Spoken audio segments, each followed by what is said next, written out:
अगर मैं आपसे कहूं कि पंजाब बनाम ये एलएसजी नहीं हुआ था, अरे ये हुआ था बल्कि एक बेइज्जती का ढोंग रचना। एक ऐसा ढोंग रचना जो कि रचा गया था एलएसजी के खिलाफ कि भाई साहब देखो आईपीएल में बेइज्जती करी कैसे जाती है। अरे यहां पर एलएसजी को केवल मारा नहीं गया बल्कि कपड़े उतार कर दौड़ा दौड़ा कर पूरे पिच में मारा गया। आज जब आपको हाईलाइट पता चलेगी इस मुकाबले की ना, तो आप खुद सोचोगे कि यार मतलब जो फैंस होंगे एलएसजी के वो कैसे सहे होंगे इतना दर्द। भाई साहब दर्द नहीं बल्कि दिल नहीं, वह पूरा पूरा फेफड़ा चीर कर निकल चुका है। यार अगर आप देखने की कोशिश करोगे तो यहाँ पर आपके ऋषभ पंत आते हैं काफी खुश होकर कि चल भैया टॉस उड़ाता हूं। टॉस उड़ाने के बाद ये जीत जाते हैं टॉस, कॉन्फिडेंस और चरम सीमा पर। अब भैया जीत चुके हैं टॉस, मैच भी जीत जाएंगे। कहते हैं पहले हम गेंदबाजी करेंगे। फिर आपकी पंजाब किंग कहती है चल भाई कर ले, पहले तू गेंदबाजी कर ले, हमें बल्लेबाजी मिलेगी। तो बल्लेबाजी जब पंजाब किंग्स को मिलती है तो जानते हो क्या होता है, प्रभासिमरन सिंह आते हैं, लुल्ले गेंद पर आउट होकर पुल होकर चले जाते हैं। आपके मोहम्मद शमी विकेट ले लेते हैं।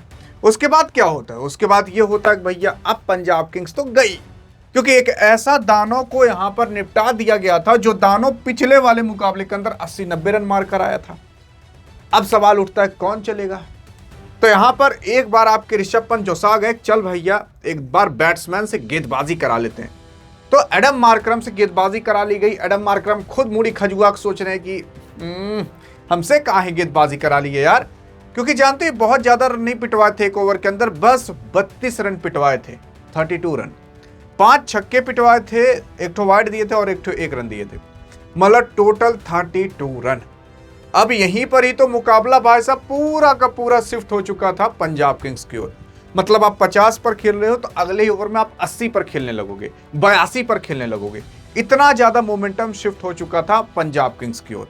और जानते हो ये कारनामा किसने किया था? आप सोचोगे कोई बड़वार खिलाड़ी होगा जो आकर किया होगा, नहीं, ये प्रियांश आर्य।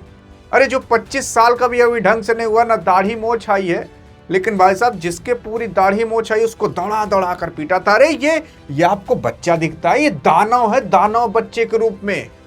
और ऐसा दानव है भाई साहब जो दौड़ा दौड़ा कर पीटता है, गिनता नहीं कितनी लाठी मारे, और मारी ये पूरे के पूरे लखनऊ के नवाबों की नवाबी झाड़ दी है। 93 रन केवल 37 गेंद के अंदर, 35 पर ये लगभग इतना था, इसका होने वाला था 37 पर शतक। अरे लेकिन कम वक्त पता नहीं कौन आकर आउट कर देता है।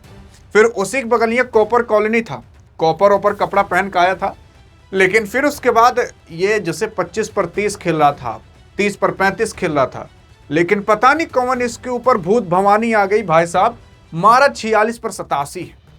15-16 गेंद ये ऐसे निकाला ना, जिस 15-16 गेंद के अंदर 40-50 रन ठोके इसने। और फिर उसी में ही इसका सीधा चला गया, 25 पर 30 था तो फिर उसके बाद 46 पर 87 हो गया। सारा स्ट्राइक रेट, सारा सब कुछ कवर कर दिया।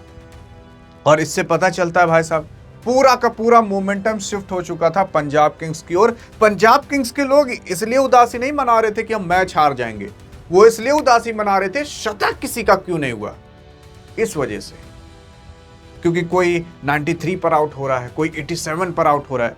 इस बार आज सरपंच साहब आए, कहे करे जब हमारी जनता ही पूरा काम कर दी है आज हम आराम करेंगे। तो आपके सरपंच साहब आए, 5 रन मार चले गए, आपके श्रेयस अय्यर साहब आउट होकर चले गए। फिर उसके बाद टोटल रन बन जाते हैं 254 रन 7 विकेट के नुकसान पर। काफी अच्छा खेलती है पंजाब किंग्स। अब पंजाब किंग्स की आती है गेंदबाजी। लखनऊ सोचती है ठोके हो ना, ठोकेंगे भी, जैसे यूपी में नहीं होता, अरे भैया ठोके हो मतलब पहले मार जिन, लेकिन जे मारे उका छोड़ जिन। वैसे ही आपकी लखनऊ पहले मारी नहीं, लेकिन सामने वाला मारा इनको खूब, अब ये छोड़ेंगे नहीं। अब ये लोग मारे 6 ओवर के अंदर 60 रन, ये लोग यहीं पर ही मुकाबला हार चुके थे। इनको नेट रन रेट की जरूरत थी 12 से 13 की, हर ओवर के अंदर 12-13 रन मारे, और ये ले जा रहे थे 10 का नेट रन रेट, और 61 रन पर 1 विकेट गवा दिए।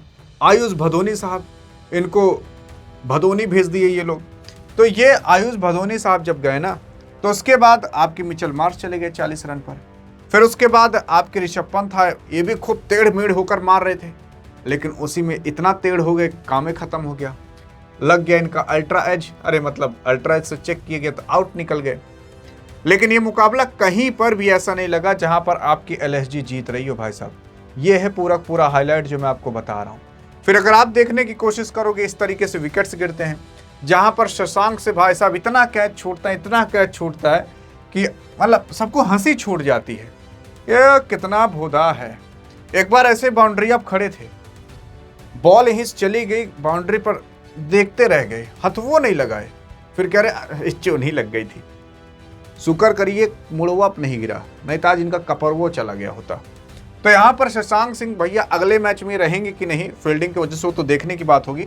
हाँ लेकिन रहेंगे, कभी कभी दिन खराब हो जाता है ना, तो जब दिन खराब हो जाता है तो पता ये क्या होता है।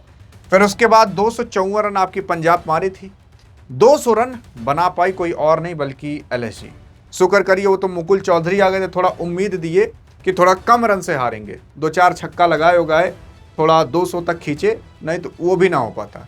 अब मुकुल चौधरी यार अब कह दो कि 28 पर 101 रन चाहिए थे, आप याद करिए, तो इतना कौन ठोक पाएगा यार। इतना ठोकने का मतलब एक नया वर्ल्ड रिकॉर्ड रचा जाएगा जो कभी ना बना हो। अब ऐसा तो है नहीं भैया आज रच उठेगा, ये भी नहीं कि बड़वार टीम हो, छोटी मोटी टीम है अभी। तो 200 रन तब भी कांकते पादते बना पाई और 5 विकेट के नुकसान पर, और वहीं 254 रन आपकी पंजाब मारी थी 7 विकेट के नुकसान पर। इस मुकाबले को जीता जाता है लगभग 54 रन से, जिसकी वजह से पंजाब किंग्स अभी भी सबसे टॉप पर बनी हुई है। लेकिन अब आप क्या सोचते हो इस मुद्दे के बारे में, देखते हैं आपका क्या कहना है। बाकी अधिक जानकारी चाहिए तो इस वीडियो में मिलते हैं, तब तक लिए जय हिंद जय भारत।